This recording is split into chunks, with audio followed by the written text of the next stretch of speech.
Hospital Porter's pride and dignity stop the New World Order. Welcome to Hapanwo TV. I hadn't originally intended to make a part 2 to this video, but I'm going to make one because as synchronicity would have it, I got home from filming and I found that someone has left a comment on a video I was involved with. This is somebody who has been pretty nasty to me actually in the last couple of weeks. We used to be friends, but now this person has turned against me. For reasons, I don't know, I'm not sure. But I mean, the last time I communicated with her, I left a dignity statement in the comments box on YouTube. And I simply said, this person said I was as fake as the rest. So I replied to her, I'm as dignified as all the rest of the hospital porter. I'm as proud and dignified as all the rest of the hospital porters. Anyway, this person, I've got home and found this person has just hurled a load of abuse in reply to that dignity statement I made. The truth of the matter is, it doesn't matter. I've made the dignity statements. I know it. She knows it. And as I said, she's completely disarmed. There's nothing she can do about it.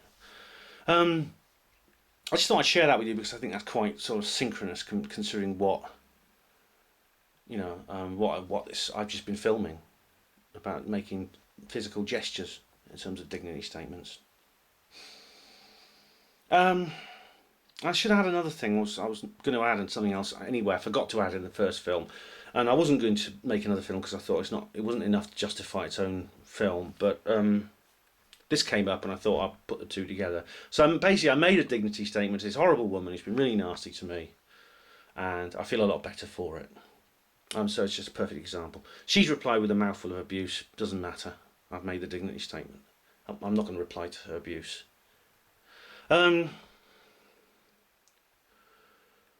The thing that I remember with dignity statements, generally, talking about dignity statements generally, whether they're, the dignity statements I showed you originally in the first dignity statements film, which is how to make dignity statements to people.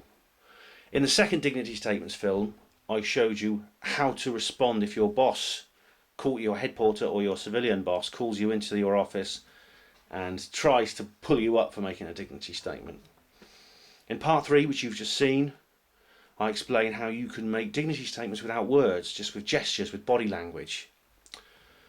But generally, this is speaking generally about all use of dignity statements. There's something I think has to be borne in mind, is that dignity statements have to be used wisely. They have to be used sparingly and only when necessary. It's rather like martial arts. And martial arts is, of course, very much involves spiritual practice. It doesn't mean you're all lovey-dovey and hippie flower child and stuff like that. Of course, people who learn martial arts can be very, very fierce and very dangerous. And if necessary, there's violence involved. It's the nature of it. But along with this violence comes a very, very strict moral and spiritual code.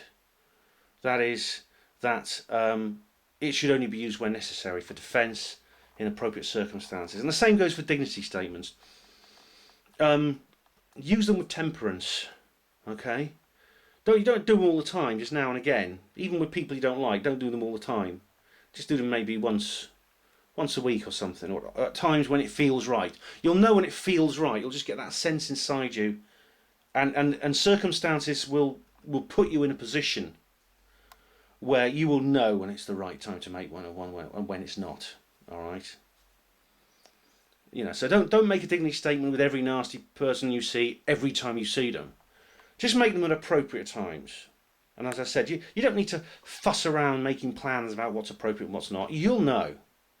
You'll know in your heart of hearts when there's a good time to make one and when it's a bad time.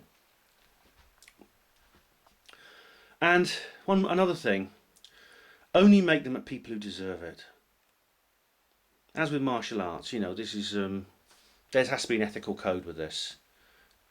Don't make it at people who don't deserve it.